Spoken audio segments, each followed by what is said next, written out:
Welcome to Democracy Now!, democracynow.org, The War and Peace Report. I'm Amy Goodman. President Volodymyr Zelensky of Ukraine has wrapped up a one-day visit to Washington where he called on the Biden administration and lawmakers to provide more military and financial aid to Ukraine in its fight against Russia. It was Zelensky's first overseas trip since the war began, came as Russia's war in Ukraine is about to enter its 11th month. On Wednesday evening, Zelensky addressed a rare joint session of Congress, thanking the U.S. for the nearly $50 billion in aid it has so far directed to Ukraine. Your money is not charity. It's an investment in the global security and democracy that we handle in the most responsible way. Earlier Wednesday, President Biden welcomed Zelensky to the White House, where he announced more military aid for Ukraine, including a Patriot missile defense system. Biden indicated he would let Zelensky set the timetable for any negotiated settlement with Russia in a joint news conference. It can succeed in the battlefield with our help and the help of our European allies and others. So that if and when President Zelensky is ready to talk with the Russians, he will be able to succeed as well because he will have won on the battlefield. Ahead of Zelensky's trip to Washington, over 1,000 faith leaders in the United States called for a Christmas truce in Ukraine. We'll have more on the story after headlines with 3 of the signatories. Top European officials believe Russia may not be to blame for acts of sabotage that severely damaged undersea pipeline to carry natural gas from Russia to Europe. That's according to the Washington Post, which cited interviews with 23 diplomatic and intelligence officials from 9 European countries about the September explosions that led to the closure of the Nord Stream pipelines. The officials privately said there's no evidence Russia was behind the sabotage, which caused some of the worst methane gas leaks in history and cut off supplies of Russian fuel to Europe ahead of winter. On Wednesday, a Kremlin spokesperson said European countries were failing to conduct a proper investigation. Russia has blamed the UK for the explosions, a charge denied by British officials. Russian President Vladimir Putin has pledged to expand Russia's army by 500,000 troops, is prepared to give his military, quote, everything it's asking for. In another sign the Kremlin's preparing for a long war in Ukraine, Russia's defense minister Wednesday suggested raising the maximum age of conscription from 27 to 30. President Putin also made a rare admission of battlefield defeats, calling the military situation in 4 Ukrainian territories recently annexed by Russia extremely difficult. Russia and China have kicked off a week of naval exercises in the East China Sea, including live-fire missile and artillery drills. The war games began one day after the U.S. Air Force flew nuclear-capable B-52 bombers and stealth fighters jets to South Korea for joint drills, and after North Korea test-fired 2 medium-range ballistic missiles over the weekend. Meanwhile, the Japanese Prime Minister, Fumio Kishida, has announced a 5-year, $320 billion plan to buy long-range missiles capable of striking China or North Korea, including hundreds of weapons sold by Lockheed Martin. If completed, it would represent Japan's largest military buildup since World War II. Article 9 of Japan's constitution renounces war and bars Japan from using or threatening to use military force. The World Health Organization's calling on China to accurately report data about COVID-19 cases and deaths after Beijing ended its strict zero-COVID policy. On Wednesday, WHO officials cited anecdotal accounts that ICUs are filling up with severely ill patients, even as China officially reported relatively few ICU admissions. This is the WHO's Director General Tedros Adhanom Ghebreyesus. WHO is very concerned over the evolving situation in China, with increasing reports of severe disease. In order to make a comprehensive risk assessment of the situation on the ground, WHO needs more detailed information on disease severity, hospital admissions, and requirements for ICU support. On Wednesday, China reported no new deaths from COVID-19. The claim came after a top Chinese health official said China would change the definition of COVID deaths to include only those caused directly by pneumonia and respiratory failure.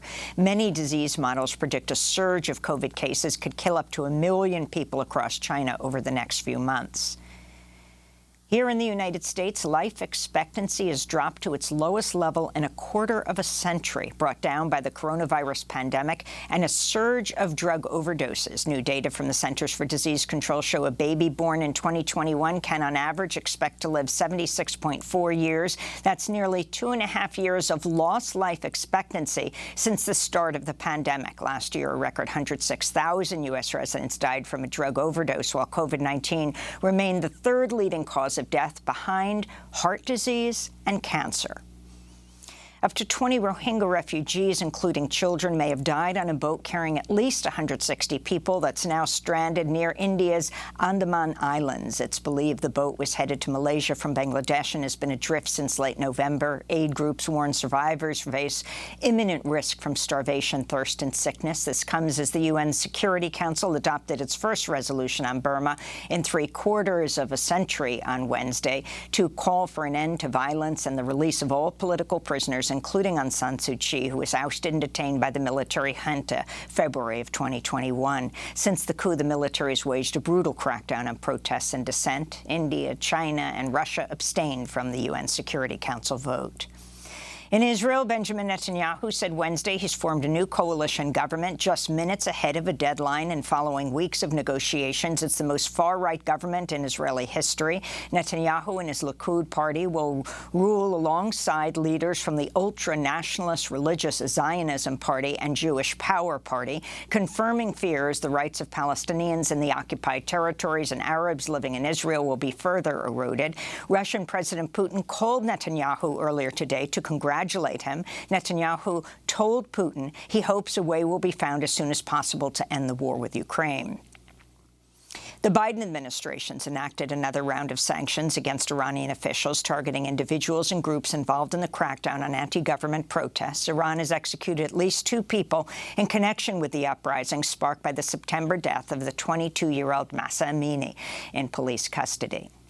Meanwhile, a recently surfaced video shows President Biden telling someone in a crowd at a November campaign event the Iran nuclear deal was dead.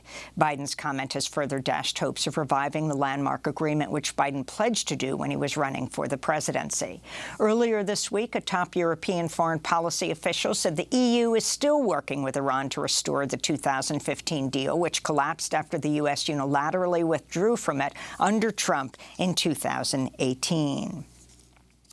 The Pentagon's failed to meet a deadline set by a group of House lawmakers to explain the role of the U.S. military in a 2017 Nigerian airstrike on a displaced persons camp that killed more than 160 civilians, many of them children. Earlier this year, The Intercept reported the Pentagon provided Nigeria with intelligence ahead of the airstrike in the northeastern Borno state, which was supposed to target Boko Haram fighters. Human Rights Watch Nigeria condemned the Pentagon for its lack of transparency and accountability. Fiji's government has called in the military to help, quote, maintain law and order amidst a deepening political crisis following last week's contested election. The long-standing Prime Minister, Frank Bainimarama, has refused to concede, delaying the swearing-in of returning Prime Minister Sitiveni Rabuka, who on Tuesday reached a deal with other opposition parties in forming a new coalition government. Bainimarama originally came to power in 2006 coup. Rabuka seized power in Fiji's first coup in 1987. Rabuka is expected to pursue tighter ties with U.S. allies Australia and New Zealand, while the current leader maintained a close relationship with China. The Moroccan Prime Minister is suing José Bové, a former member of the European Parliament, for defamation after Bové accused him of attempting to bribe him into supporting a free trade agreement when he was a trade rapporteur for the European Union between 2009 and 2014. Bové, a French farmer, labor activist, and politician, made the revelations on live radio last week. The Minister of Agriculture could not bear the fact that I was opposed to this project, and he proposed to send a gift to me in Montpellier, in a café that would be discreet, and that we should meet between Christmas and New Year's Day. Was it money, José Bové, that he was offering?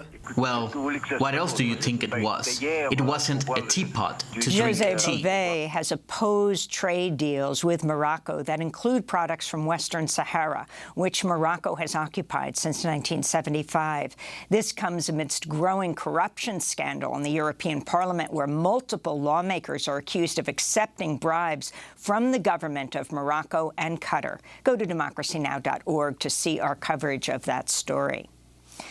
Sam Bankman-Fried, the disgraced founder of fallen crypto exchange FTX, is in U.S. custody after agreeing to be extradited from the Bahamas. Bankman-Fried faces federal fraud charges after his company collapsed last month, losing billions of dollars. And more bad news for the erstwhile crypto mogul. Two former top executives have pleaded guilty to fraud and agreed to cooperate in the government's criminal case against Bankman-Fried. And in Virginia, a life-size bronze statue of Henrietta Lacks, the Black mother whose cells were taken without her consent in 1951 and used in medical research and treatments, will be placed in a plaza next year in her hometown of Roanoke, Virginia. The plaza was previously named after the Confederate General Robert E. Lee. Henrietta Lacks' cells, known as HeLa cells, led to groundbreaking treatments for HIV, AIDS, cancer, and other illnesses. This is Ron Lacks, the grandson of Henrietta Lacks, speaking at a news conference to unveil the statue's design. This historic occasion has been a long time coming, and I want to thank Vice Mayor Trish White-Boyd and the foundation because they were the first ones to ever reach out to the Lacks family before starting this project. Whoa. And this means a lot to my family. And those are some of the headlines. This is Democracy Now!, democracynow.org, the War and Peace Report.